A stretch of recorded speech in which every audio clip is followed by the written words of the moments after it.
I think if God existed, then there would be no gratuitous suffering, but there is gratuitous suffering, so God doesn't exist. So, because there's suffering, God doesn't exist. Gratuitous suffering. If there was a God, there would be no suffering. Gratuitous suffering. What do you mean by gratuitous? Suffering that, if it wasn't there, everything would be just as good as it already is, or better. So there's unnecessary suffering. Yeah. That wouldn't happen if God existed. Right. Okay. And because there's gratuitous suffering, unnecessary suffering, therefore God doesn't exist. Yeah. Let me start with this. Okay. I'm going to point to Jesus and the suffering that Jesus endured as an example, and then we'll go from there. Okay. So, Jesus didn't have this cushy life. Jesus was a man, the Bible says, acquainted with sorrows and grief. Jesus was persecuted.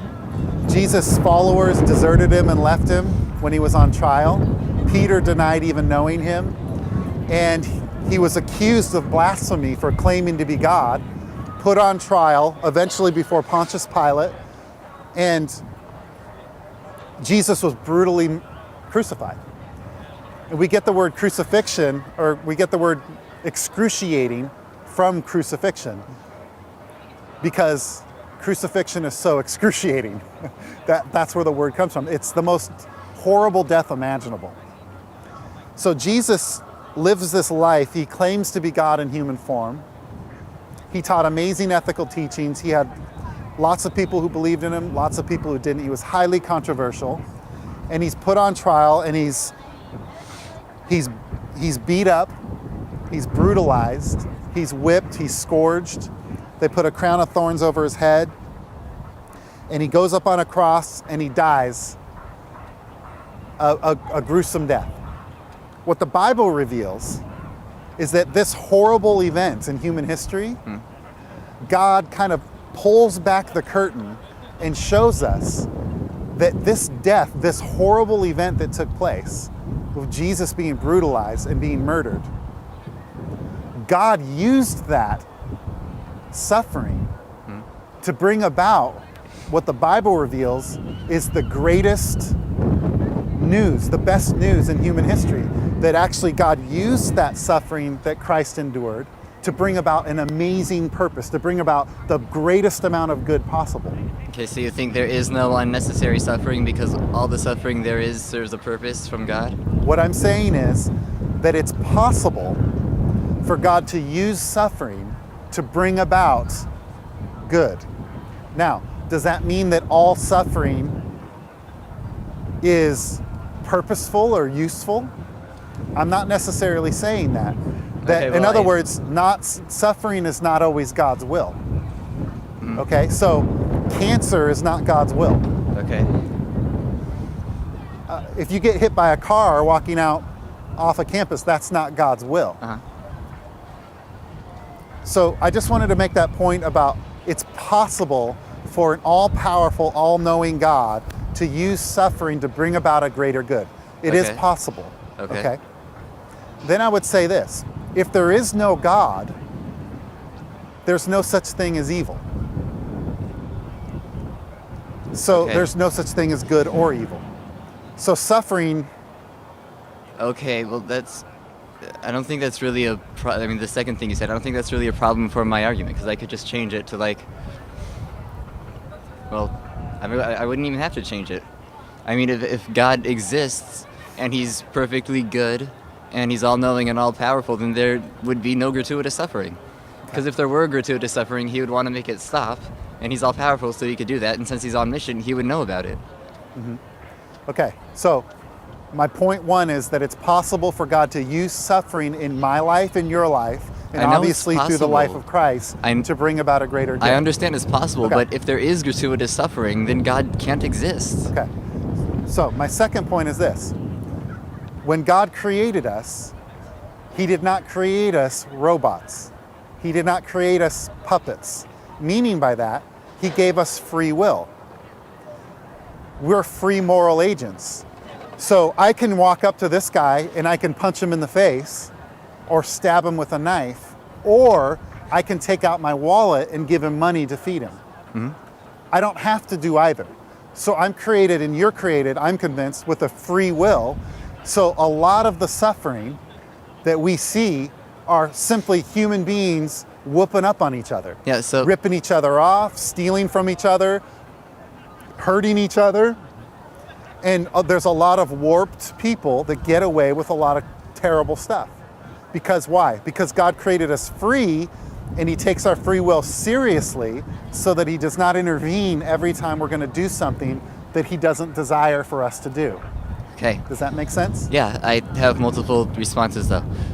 The first one is like, well, it's not really an objection to my argument, because if God can't get rid of that suffering, then it's not unnecessary. It has to be there for us to have free will.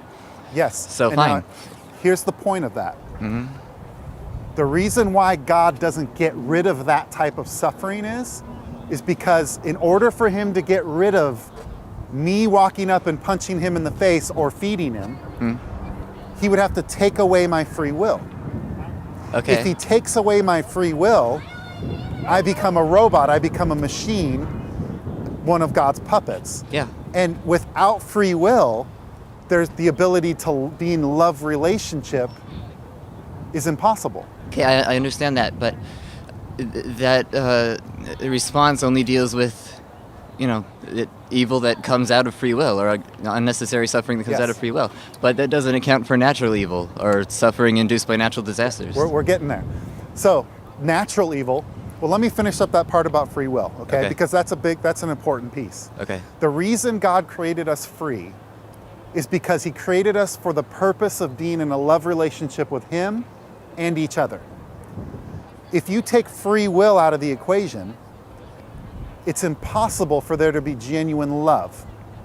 In other words, if my friend here is dating a girl for the last 6 months, and I turn to him and I say, hey Josh, guess what? I've been paying her $1,000 a week to date you.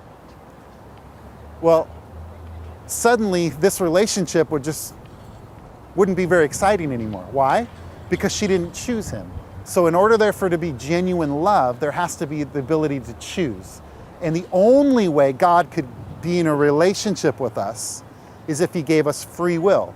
So God allowed for the potential that we would misuse our free will so that we could have the potential to be in a love relationship with him. Okay. That is the purpose of free will. I'm not even sure that it's impossible to have love without free will. I mean, I don't see why that should be. Can you be in a love relationship with your computer? Probably. I mean, there are people in love with objects, inanimate objects. I'll tell you what, I think that would be a pretty shallow life to marry your computer or to date your computer. Maybe, but I some think that- people might be happy with it. Some people might be happy, but you have to ask yourself the question, can you really be in a love relationship with a machine? With something without a choice or free will? Well, it might not love you back, but you could still love it. So then I would argue it's not really a genuine love relationship. Okay. But It's there not a could relationship of love. Right, but A relationship of love requires two free moral agents to choose to love each other. But I don't see why they have to be free. I mean, there could just be two sentient beings who are in love with each other, but they're determined to be in love with each other or love each other. How can you love somebody if you don't have free will to choose to love somebody? The same way you can do anything if you don't have free will. I just don't see what the problem is. What can you do without free will? Well, I mean, assuming I don't have free will right now, I can talk without free will and stand without free will. And we'll do everything I do without free will, assuming I don't have free will. So do you believe we have free will? I am undecided You're about undecided? that. Okay, so if I walk up to him and I stab him in the chest, and then I end up in the court of law 3 months from now, and I tell the judge, he asked me, why'd you do that? And I said, I had to. My chemicals fired off in my brain. I got upset. I had no choice. I had to stab him. Do you think the judge would accept that argument? Well, a while ago, judges would have. There was a famous case argued by Clarence Darrow. I don't remember what it was, but anyway, now no, that wouldn't work. The standards are lower in courts.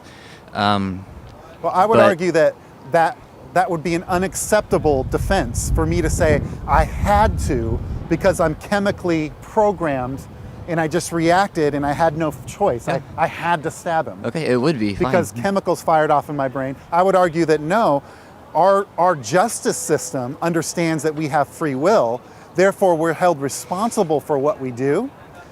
So when a man walks home after a hard day's work to his loving, devoted wife and he finds her in the bed with another man, and she says, oh, I just had some sexual urges today, I had to, because I didn't have a choice. Right. Okay, but for the justice system, we just have to like not be physically constrained or not have some kind of illness or something. But beyond that, it doesn't matter whether or not we have free will. And also, there are other reasons that we could be sent to jail or something, like preventative reasons to prevent people who are prone to killing other people from killing people. So it doesn't presuppose that we have free will. And anyway, even if it does, they could be wrong.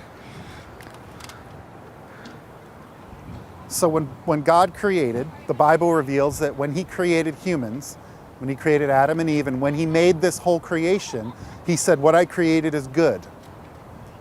There was no evil, there was no suffering, and there was no death when God originally created, according to the Bible. Okay. According to the Bible, human beings voluntarily rebelled against God, basically told God to get lost, and God allowed.